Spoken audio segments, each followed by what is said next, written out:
Nå tenkte jeg skulle vise dere hva jeg fikk i julegave. Jeg fikk et sånt armbånd. Nytt. Så fikk jeg noe smykke. Dette.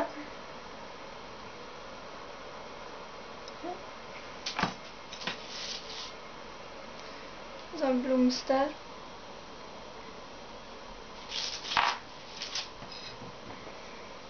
Sånn klokke inni her.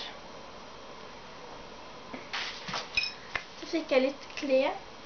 Og så fikk jeg denne her noen genser. Ja. Sånn glidelås fremme. Ja. Så denne signetten. Nytt. Sånn dere. Og så denne hattejakka her. Sånn ut. Så 42 baki. Så fikk jeg en treningstights. Sånn ut.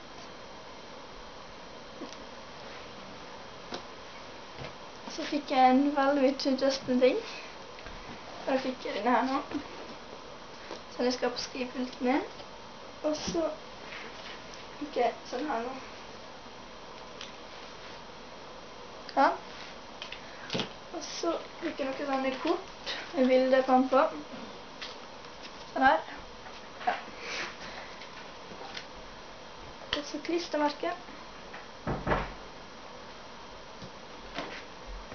Kalender 2013. Sånn. Så fikk jeg en sånn pose. Eller nett eller andre stiler.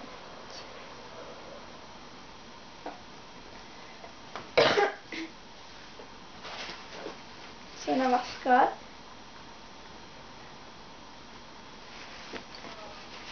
Sånn her er de. Nei, vanlig. Så fikk jeg 2 sånne teppe og en flisbredd. Der. 2 stykker. Og så fikk jeg en bok. Denne boka her.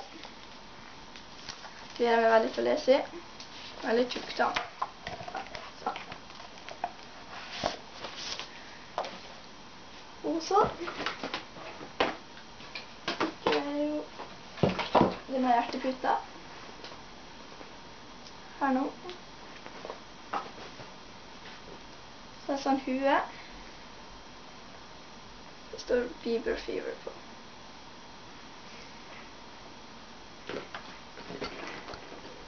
Jeg tror jeg var alle just det ting jeg fikk.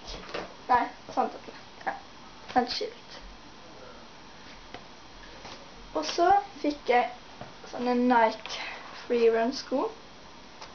Her nå. Kjempestilig. Sånn. Og så fikk jeg noe litt av sminke og sånne ting. Fikk jeg dette. Sånn. Der er sånn sminkefjerner og maskara og sånn øyekrem. Og så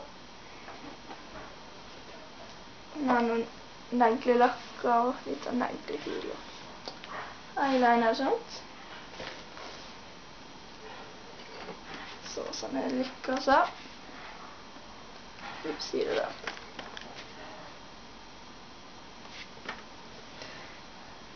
Fikk et sånt her nå. Og sånn her med sminken i. Se hvordan det er.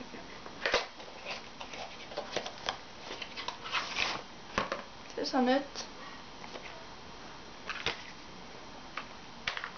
Ser det alle sminker, eller mange forskjellige sminker da. Her er lipgloss og maskara og rouge og koster. Jeg vet ikke også sånn her nå.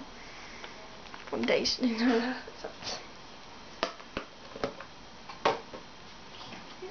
Og så fikk jeg ull. Her er ullundertøy. Og så er Mucho som var i toalettflaske. Det er rosa. Så sånn her med de da.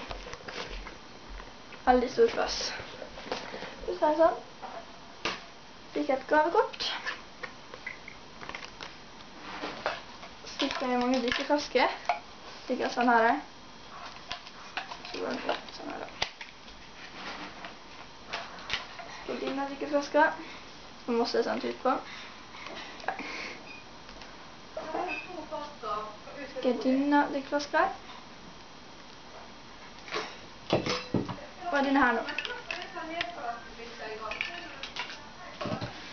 Og så fikk jeg litt penger og godteri og sånt da. Dette var alt jeg fikk i julegave, så håper du likte videoen. Ha det!